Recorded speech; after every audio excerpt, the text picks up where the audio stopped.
All right, joined here by CBS Sports draft expert Chris Trapasso here, and usually we do this in studio leading up to the draft, but obviously these circumstances making us do things more virtually. I just want to start things off with, you've been evaluating these prospects in this entire draft class for months now. How and in what ways has your opinion changed at all as more of a overall general feel about this draft? Well, I still think that the wide receiver class is really, really good. But I don't know if it quite lived up to this legendary hype pre-combine that was there. A lot of the guys either didn't work out at the receiver position or ran slower or didn't have as good of workouts in Indianapolis. T. Higgins at his Clemson Pro Day right before this coronavirus outbreak happened did not have a good workout. So I think it's still a really good receiver class, both with top end talent and depth, but maybe not as good as the 2014 draft class that had Mike Evans, Sammy Watkins, Odell Beckham. But still, that is the best position and the deepest position in this draft class. All right, let's start right there. Even though the Bills no longer have a first-round pick because they felt Stefon Diggs was a better pick than what one of these wide receivers, it still is worth noting. You were really, really high on T. Higgins. You noted his pro day and measurables weren't really what people had hoped, but you still have a measure wide receiver 3, 13th overall prospect. Why do you still remain to be so high on him? Because I think the team that ultimately picks him will realize that you're not going to ask him to run a variety of intricate routes and try to get open on every play. CeeDee Lamb and Jerry Jeudy and even Henry Ruggs, the speedster, those are those type of wide receivers that can get open, will create separation. What T. Higgins did the past 2 seasons at Clemson on the vertical route tree, go routes, post routes, corner routes, with his contested catchability and his capability to high point the football, I think is better than any receiver in this class. I've written it and said it repeatedly, as good or the best in those areas that I've seen since Mike Evans in 2014. So I think you can throw him the football when he's not open, and he's going to come down with it. He's 6'4", pretty good after the catch too. So I think on the right team with the right offensive coordinator, he can be one of the better jump ball receivers in the NFL very early in his career. Now, let's just get this out of the way. You came out with your final latest top 250 board here. How do the numbers of where you have guys slotted compare to where you actually believe they will likely be selected? Yeah, there's no bearing on my evaluations when it comes to where these guys will ultimately be picked. T. Higgins is not going to go number 13 overall. There's a few other players inside my first round that are probably going to get picked in the second or the third round. So anything big board related or position rankings for me is strictly my evaluations. And then that last mock draft that will come out the day before the draft, that is strictly exactly where I believe that the players will be picked. If I get 5 or 6 of them right, that will be a successful mock draft. So it's a pretty low success rate, but the big board is strictly my evaluations. Which is good as we continue this conversation, because a guy that I think is more in the third round conversation for the Bills, and you brought him up months ago before the combine, was South Carolina's Bryan Edwards. He is your wide receiver 6, 28th overall. But again, a lot of mocks and a lot of people see him as a third round type value. What makes him so special? The fact that there aren't really any flaws to his game. I don't think he's tremendous in any area, but he's 6'3", 215 pounds, so you like his size. He can beat press at the line with good physicality. He's a pretty good athlete, solid after the catch, not amazing, but will make guys miss and can turn on that final top gear, which I think he's probably about a 4 or 5 guy. We didn't get to see him test during the pre-draft process. He had a knee injury that kept him out of the Senior Bowl, and then he broke his foot during the pre-draft process. So like you're saying, he's going to probably go later than where I have him evaluated just strictly from on field. Beyond that, very good in contested catch situations and was productive for all 4 seasons at South Carolina in the SEC. Not a standout trump card, but there's not really a true liability when it comes to his game. If the Bills liked how the board fell in 4th or 5th round for him, I think that would be a home run of a pick to plan for the future at the receiver spot. Oh, 4th or 5th for sure. I even think, depending upon what they do in the 2nd round, I think in the 3rd round, he would be a nice guy to round out their group. people look to Duke Williams as the physical guy, but I think Edwards would be good there. Now, two guys that jumped out to me that have really risen up because of the combine are Denzel Mims and Justin Jefferson. You have them as wide receiver 8 and wide receiver 14, which presumably would then bring them into the Bills' plans after all in the second round or so. They're likely not going to be there, and you said your rankings have nothing to do with where they're going to fall, but why are you less bullish on them as most people? Well, for as much as I pay attention to everything that transpires during the pre-draft process, and I'm a big advocate of certainly paying attention to the combine, the film matters the most to me. And before anything, before the Senior Bowl, before the combine, Denzel Mims was like a second or a third round pick that he flashed at times over the past 3 years at Baylor. Pretty good rebounding ability, but he drops a fair amount of passes. And he seemed like a straight ahead athlete as opposed to someone that's going to make defenders miss. Then he has an awesome Senior Bowl in the one-on-ones during that week of practice in Mobile, Alabama. Then he has the best combine workout of any wide receiver. Now we're talking about him in the first round. So I think it's important to remember that these guys have these meteoric rises when they're not even playing any games from January to April. And as for Justin Jefferson, crazy productive, 1,400 yards. But we have to remember Joe Burrow threw for 5,100 yards in that LSU offense this season. He's a slot-only player. He's a little tall, a little lanky. I think he's going to have problems dealing with press coverage in the NFL. And he ran 4.43 at the combine, but I did not see that speed on the field. I think he prepared very well for the combine, and that led to the great pro day. I just think he's very limited, and you have to say, okay, he's in the slot, and we have to scheme him open as opposed to someone that's going to create separation or make defenders miss in the open field. All right, let's gear this really specifically towards the Bills. And there's another guy I actually wrote down here. I think he would potentially be in this mix. Yes, they traded their first-round pick for Stefon Diggs. I personally do not believe that puts them out of the running at wide receiver, even as high as 54. So let's start there. What are some names of guys? We've maybe rattled off some of them. I have KJ Hamler on here. I know Laviska Shenault you have a little farther down. Who are some of the names that potentially could be in the Bills' plans in the wide receiver group as they sit at 54? Well, John, I think you bring up a great point that depending on how the board falls, if there is a Laviska Shenault there at number 54 overall, I think that would be good value. And obviously it will depend on, is there a good edge rusher there? Is there a good corner? Two probably positions that the Bills have near the top of their priority list. KJ Hamler would give the Bills more speed at the receiver spot. I don't know if they necessarily need that right now.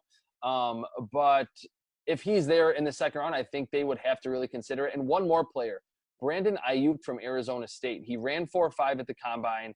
Over the past 2 years at Arizona State, was a big play specialist, and not just on go routes. He can catch underneath passes, turn on the afterburners, and hit a 75-yard touchdown. So, yes, the Bills have a great trio at their wide receiver group now with Stefon Diggs adding to John Brown and Cole Beasley. But Cole Beasley's 30 years old, John Brown's 30, planning for the future with Josh Allen still on that rookie deal at wide receiver. And to me, adding some more size, I think would make a lot of sense for the Bills as early as number 54 overall.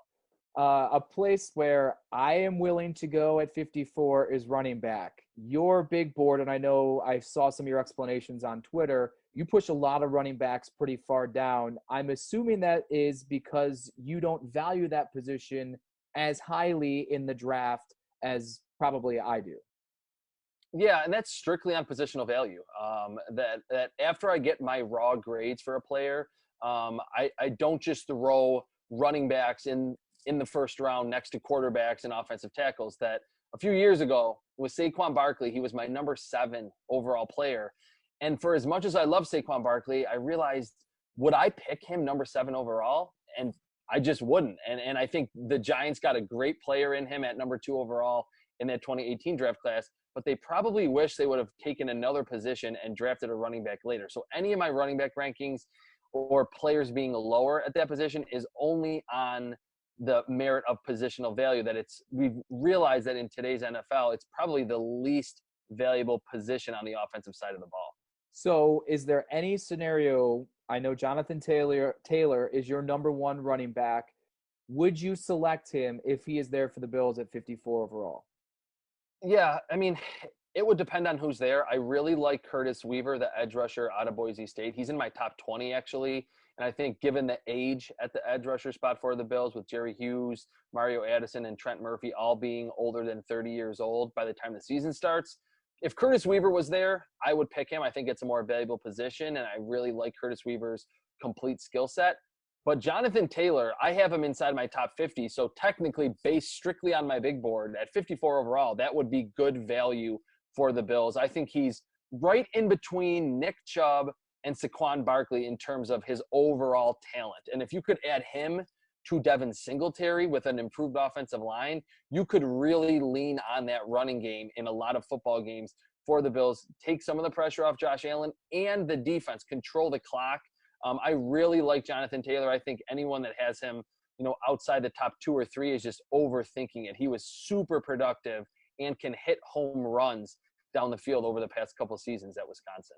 The consensus with Bills fans that I hear from is they are not particularly in favor of going running back in the second round, but they begin to open their eyes starting in the third. Some of the names that they have on their list, third round and beyond, you actually have pretty high. And let's begin right with Cam Akers out of Florida State. He is your running back number 2, ahead of the likes of J.K. Dobbins and DeAndre Swift. You have him 43 overall. What is it about Cam Akers that has you very high on him above some of these very well-known names? I just think Cam Akers is naturally elusive, that if he sees a linebacker, it almost instantly happens where he's like, do I want a spin move here? Do I want a jump cut? He is just very hard to tackle in space. His statistics were not as gaudy as J.K. Dobbins or DeAndre Swift. The offensive lines at Florida State compared to Georgia and Ohio State were not even in the same stratosphere. So to see only around 4 yards per carry for Cam Akers is a little deceiving. And like Jonathan Taylor, he was a big recruit, can hit those long plays as well. I think his contact balance is very good. And with discrepancies at running back between analysts, I think a lot of it has to do with what you value at the running back spot. And I don't care too much for how powerful someone is. If they can lower their head and run over a linebacker, I think that shortens their shelf life. If you can just make a defender miss and get more than what the blocking gives to you, I think that's where you're the most valuable. And again, I think Cam Akers just stepped onto the football field at Florida State as a freshman and was making defenders miss, and he did that for the last 3 seasons. A guy I find myself going back and forth between in some mock draft simulations, more in the 4th round, is Maryland's Anthony McFarland. He is your running back number 3, a guy that I don't think is at all very much in people's conversations for the Bills or really anyone in that day 2 area. What makes you so high on him? Well, you being an Ohio State guy, you remember that Ohio State game 2 years ago with Dwayne Haskins, Terry McLaurin, all those offensive skill position players at Ohio State went down to the wire. I think you can make an argument. Go back and watch that game on YouTube that Anthony McFarland was the best player on the field in that game. I think he's extremely explosive, similar to Cam Akers, dealt with a bad offensive line in 2019. Good contact balance. He's a smaller guy, but doesn't go down on first contact. Jump cut, spin move, can accelerate and beat outside linebackers to the corner. You're right. He's probably going to go on the 3rd day of the draft, but I like him so much because to me, he's almost a smaller version of Cam Akers. Pair him with Devin Singletary. You wouldn't have a lot of size, but I think linebackers and secondary members would be really upset by the end of games playing the Bills because it would be so hard to corral the Bills running backs. We'll go a few more quickly here at the running back position because J.K. Dobbins and DeAndre Swift are usually in the conversation as potentially the number 1 running back in this class. You have them 101 and 146 in your top 250. And there's a lot of guys like Eno Benjamin and other guys like that that are ahead of those guys on your list. Why are you so down on 2 guys that are widely considered the 2 best? Yeah, I'll start with J.K. Dobbins. I think he has a complete skill set, and I have him ahead of DeAndre Swift because I think he's good in all areas. His contact balance is good, his vision. But I do think he was the beneficiary of having a tremendous offensive line at Ohio State. It could spread teams out too, even with Justin Fields this past season, their quarterback. So he ran against a lot of light boxes. I don't know how fast he is down the field. I mean, he didn't test poorly, but I don't think he's a true burner, so he's not going to hit a lot of long plays. And I don't think he's incredibly elusive, that he's going to make multiple cuts in a run to make defenders miss. And for a lot of those same reasons, that's why I'm really low on DeAndre Swift. Georgia's offensive line was arguably the best in the country. He was running through gigantic lanes. Good receiver, and I'll give him that. That's where the value comes with DeAndre Swift. But I just don't think he's incredibly elusive. And I saw way too many times linebacker hits him and he's on the turf, that he's not able to absorb contact and continue forward. But those two, you're right, second round, maybe even the first round for both of those players, DeAndre Swift and J.K. Dobbins. Last one, A.J. Dillon is a hot name for Bills fans. Right. They love it. They have this belief, and I think you can go back and forth philosophically about, do you need complementary skill sets to be an effective backfield? I personally do not believe so. If you just have two really good players, that's why. If the Bills go running back, I just want good players. It doesn't necessarily have to be a guy like A.J. Dillon, who is huge, put up good speed and numbers at the combine. Where do you stand on him? Yeah, I'm a big fan. And we've talked about that before, that I don't think the Bills need a bruiser running back. But it's not that A.J. Dillon is just big and he's slow and he's a plotter and he tries to lower his head. He's not just a battering ram. Like you mentioned, he ran 4.53 at 6 foot and almost 250 pounds at the combine, which is fullback size. That was an incredible combine workout, had the longest broad jump and the highest vertical of any running back. No one really saw that coming. And I've talked about contact balance, and that Devin Singletary is tremendous in this area. A.J. Dillon, who is even more compact than Devin Singletary, bigger, he's unfazed when linebackers hit him. He just continues forward. It's almost like he doesn't realize that there are guys trying to tackle him. And I think he has just enough wiggle to make like one defender miss on a run, that he's not going to do a Saquon Barkley 80-yard touchdown where he makes the whole team miss. But if you, in the hole or at the second level, can make a linebacker whiff or kind of shrug him off with a stiff arm, you can be a successful running back in the NFL. And if the Bills do want that complementary style, 4th or 5th round, I think that would be great value for A.J. Dillon. That would certainly give the Bills two different styles at the running back position. All right, let's move to the offensive line, where the Bills continue to make moves through free agency. There still is the question of where Cody Ford is ultimately going to fit. I thought re-signing Quinton Spain showed that they were going to keep him at tackle, but it still doesn't seem like that is for sure going to happen. So let's discuss tackle. That seems to be a position group that is vaulting up a lot of people's boards to the now where at least 5 are going to go in the first round, if not more. As you trickle down into the second round, again, when the Bills pick at 54, who are some names that you think could be there that will present good value, as maybe not even guys that have to play immediately because of the way their line is set up right now? The first guy that just jumps off the board to me in that second round range that I'm pretty high on is Matt Pert from UConn, had one of the longest wingspans at the combine. And yes, he was playing against lower level of competition. His team wasn't very good. But at right tackle, so you won't have to move him. He can just jump right into his natural position. Great pass protector. He uses his long arms very well. He's a great athlete too. Could he get a little stronger? Yes. But like you're saying, with Ty and Secchi there and Cody Ford and John Feliciano at guard, the Bills kind of have a logjam at the right side of their offensive line. None of those players being, true stars at their positions. And Ty and Secchi's good, but he's older.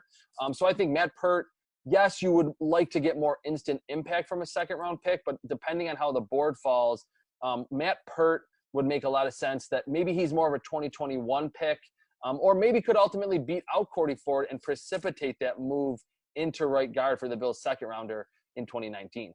What about interior? Yeah, we know Mitch Morse has the huge contract, and they just signed Quinton Spain. And as much as I like John Feliciano, again, they're always going to put value out there. Who is a value interior offensive lineman that potentially could be there for 54? I'll go with Kansas's Hakeem ADD Energy. He played left tackle at Kansas. He's a little shorter with a little bit, or his arm length is not of normal NFL offensive tackle length. But he had a great combine. You see the twitchiness on film, that when he's kick sliding in pass protection, if there's a swim move to the inside, he's not completely lost. And a lot of tackles have problems dealing with inside moves because they're just not laterally quick enough. So I think he would give the Bills some more positional versatility, that they like that with Cody Ford. Let's try him at tackle, then maybe move him into guard. I think Adeniji could start as almost a swing guard, that if there's an injury to Quinton Spain or John Feliciano, he could play there. But because of his experience on the left or at the left tackle position in college, he could provide value there down the road as well. Let's go to defense, and you kind of already presented this. Ironically, Curtis Weaver is my prospect profile today, and he's someone that I even, there weren't a lot of people there when I was interviewing him, so it was kind of a one-on-one, and I asked him about playing at Boise State. I mean, yes, they're a far more known program than they were over a decade ago, but still you don't watch a lot of their games.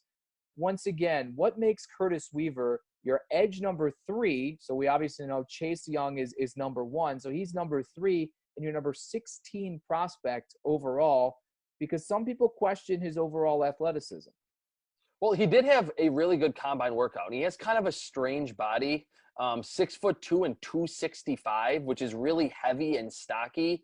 So he's not someone that's going to win with crazy burst off the line of scrimmage. But I think he bends the corner very well, that a lot of pass rushers that do have good burst can get a little stiff when trying to turn the corner and get pushed past the quarterback. For Bills fans, I think the easy comparison is Jerry Hughes. That Jerry Hughes coming out of TCU, there was concerns about his athleticism. Was he tall enough? Was he too short? Jerry Hughes has been obviously an awesome pressure creator for the Bills since he was traded in 2013 to Buffalo. And because of that shorter size, Curtis Weaver gets up and under offensive tackles and can really drive them backwards.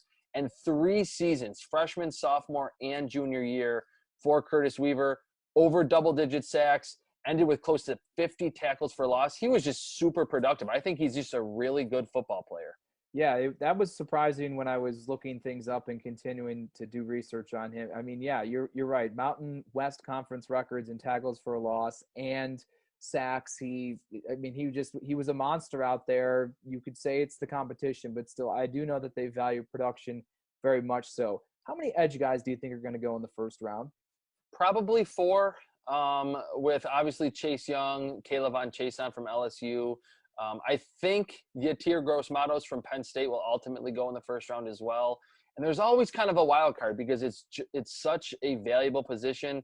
Terrell Lewis from Alabama, AJ Epinesa, who's kind of a DN, D tackle, didn't have a great combine, but the production and the pass rushing moves and the size is there. So I think 4 for the edge rusher spot. To me, the better value is actually where the Bills are picking at that position. If Curtis Weaver is going to be there in the second round, Darrell Taylor from Tennessee, there's a few other players that I think fit better in the second or the third round as opposed to spending a first-round pick at the edge rusher spot if you're not getting Chase Young. Let's discuss some of those potential options because they're actually a lot of the guys that I've profiled because I knew they'd kind of be late first and fall into the second round type of guys. Curtis Weaver is in that group. Give me some other names of guys that you think have a pretty good chance of being there at 54 and kind of the pecking order of what you think those guys stand. Yeah, I really like Josh Uche from Michigan. He'll probably be there at number 54 overall. Truly, to me, the most versatile front 7 player on the defensive side in the draft class. That he can play stand-up outside linebacker, sink into coverage, range to the outside on a run play, and you're thinking, okay, this is an explosive off-ball linebacker. On third down, he can fly off the edge. He converts speed to power very well and has a good inside counter off his speed rush. I think the Bills value versatility, of course. He could play that Lorenzo Alexander Sam linebacker position right away. That's kind of what he did at Michigan. And another player from a big program, Julian Aquara, was not able to test at the combine because he had an injury late in the season. But if the Bills want more size up front, and I think they do prioritize having bigger players up front, 6'4", 260, 265, long arms, very, very powerful. And I think he's just scratching the surface at how good he can be with his pass rushing moves. We saw those improve from 2018 to 2019. There's just a lot of mystery about him because of this unprecedented pre-draft process that started with him not working out at the combine. A few other names I'd like to ask you about: Bradley Anunike and Jonathan Grenard. Yeah, I think we talked about this earlier, that Bradley Anunike just seems like a Bills type of pick, that he almost reminds me, different position, but of the Harrison Phillips pick a few years ago, that it was in the back end of the third round. He was not a great athlete, but did everything technically very well and was very productive at a big program. That's Bradley Anunike. He's not going to threaten NFL offensive tackles with explosiveness, with his burst, with his speed, but his pass rushing moves, I've said, outside of Chase Young, his pass rushing move arsenal is as good as any edge rushers in this class. Is the all-time career sack leader at Utah that has sent a lot of really good defensive players to the NFL. Held up well against some tougher competition. They played USC. His tackle, Austin Jackson, did a number on him in that game, in the bowl game against Iowa. Against Tristan Wirfs, had some really good reps. So he's kind of an overachiever that I think the Bills, if he was there in the third round or fourth round, which he should be because of the athleticism, I think the Bills would jump on Bradley Anunike because he's a high character guy. And like you mentioned, very productive. And that's what the Bills seemingly like with those mid-round picks. Let's move to cornerback because I think it was really seriously in play at 22 if a wide receiver wasn't there. Now as you go to 54, you're taking a decent amount of guys out of the mix. Who do you think actually will be there available at 54 for them to pluck at the cornerback spot? Yeah, I think after Jeffrey Okudah and CJ Henderson, we're going to see an influx of corners go off the board early in the second round. A.J. Terrell from Clemson, Jalen Johnson from Utah, Damon Arnett from Ohio State, Jeff Gladney from TCU. So there might not be a lot of those second-tier corners available for the Bills, the back portion of round two. The player that makes the most sense to me that I like quite a bit, Michael Ojemudia from Iowa. I think he just fits what the Bills want, that Iowa plays a ton of zone, maybe the most zone coverage of any team in the Power 5 conferences. Had a good combine, was, again, productive at Iowa. He's 6'1", over 200 pounds, long arms. You don't want him in man coverage. I don't think he mirrors wide receivers' routes very well. You want him watching the quarterback's eyes and letting him make plays. He kind of reminds me of Josh Norman when he was coming into the draft out of Coastal Carolina. Long, instinctive playmaker. I think Michael Ojemudia would add some really fun competition to that number 2 cornerback spot in Buffalo. What about the thoughts of Stefon Diggs' brother Trevon making it to 54 overall and his fit as a physical press type corner? He could be there. I think he's one of the more polarizing cornerback prospects in this class, that some teams that want to play press man and just really prioritize physicality at the cornerback spot could have him in the middle of the first round. And teams like the Bills probably have him in the second round that want more zone savvy players.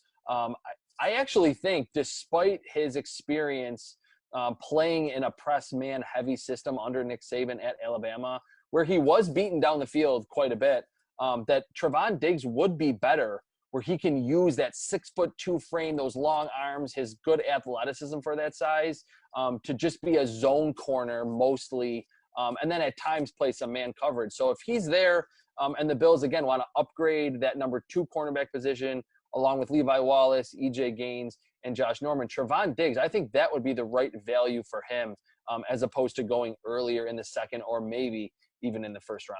And he came to Alabama as an athlete, played safety actually his first year with the Tide, and actually said at the Combine he'd be willing to go to safety. I've seen some evaluators think free safety because of his ball skills, but lack of long speed could be in there. Let's end at safety in a conversation many have of 2 guys that they probably didn't hear of until 2 months ago, Jeremy Chinn and Kyle Duggar. You have Chinn ahead of Duggar. Overall, guys from smaller schools that kind of are a niche type guy, where do you stand as what their value should be in a draft like this? I think they should both be first-round picks. They're inside of my top 32, both those players, Jeremy Chinn and Kyle Duggar. The difference between the two, and I think both being small school players, they're both hybrid safety linebackers. It's kind of hard to get kind of a delineation between the two. Kyle Duggar is almost 2 years older than Jeremy Chinn, so that's part of the reason why he's a little bit lower. And Jeremy Chinn, I think, is a little bit smoother of an athlete, that when he has to change directions in coverage, he's a little bit more fluid doing so. But as we saw at the Combine, they're both imposing, over 6 foot, close to 220-pound safety linebackers, super explosive, ran sub 4.45, had 40-inch verticals, 11-foot broad jumps. Those are crazy numbers. And after Isaiah Simmons, I think Jeremy Chinn and Kyle Duggar will kind of usher in this new era of these positionless players that are safeties on one play, then they're a slot corner, then they're blitzing. And with the Bills really prioritizing the nickel package and wanting that big nickel player, they tried Saran Neal there. I think Jeremy Chinn would be a home run of a selection at number 54 overall if he were to be available when the Bills go on the clock. Yeah, you said you think both of them should be first-round picks. Most things I look at have them both in the second round. Do you think it's likely that one of them will be there for the Bills at 54? Yeah, I was going to say, I don't think they'll both be there, but I would be surprised if they were both already selected within the first 53 picks. But just with their athleticism and with the way that the league is trending toward going positionless and more teams are using 2 tight end sets, you need a bigger safety that can stay with tight ends on the field, but not hurt you in your run defense. And I think Kyle Duggar and Jeremy Chinn, because of their tackling radius being so big and how explosive they are as athletes, they're 3 down players in the NFL. The Bills, looking at long-term future depth at that very important position, I think either of those picks would make a lot of sense in the second round. All right, let's end this with kind of a crystal ball mentality. Let's say all things being equal, I know you don't know how the board exactly will fall, but taking into account who you believe will be there around 54, give me like 1 or 2, 3 names in a pecking order, dream scenario, who you believe the Bills would really hit a home run if that's who they were able to land at 54. First, I'll say Curtis Weaver, just going off my big board, which is obviously not just a Bill-specific big board, but I think you like what Jerry Hughes gives you. Trent Murphy played better down the stretch. And to add Mario Addison, I think that helps. But the age at that position, I think, is a key factor. That, yes, you think that with those top 3 being your edge rushers for the Bills, in 2020, they should be okay there, but you have to look long-term future. I think Curtis Weaver, wouldn't ask him to play 70% of the snaps as a rookie, but then after Jerry Hughes either retires or moves to a different team as he gets into his mid-30s, that's when you want Curtis Weaver assuming a top edge rusher role in Buffalo.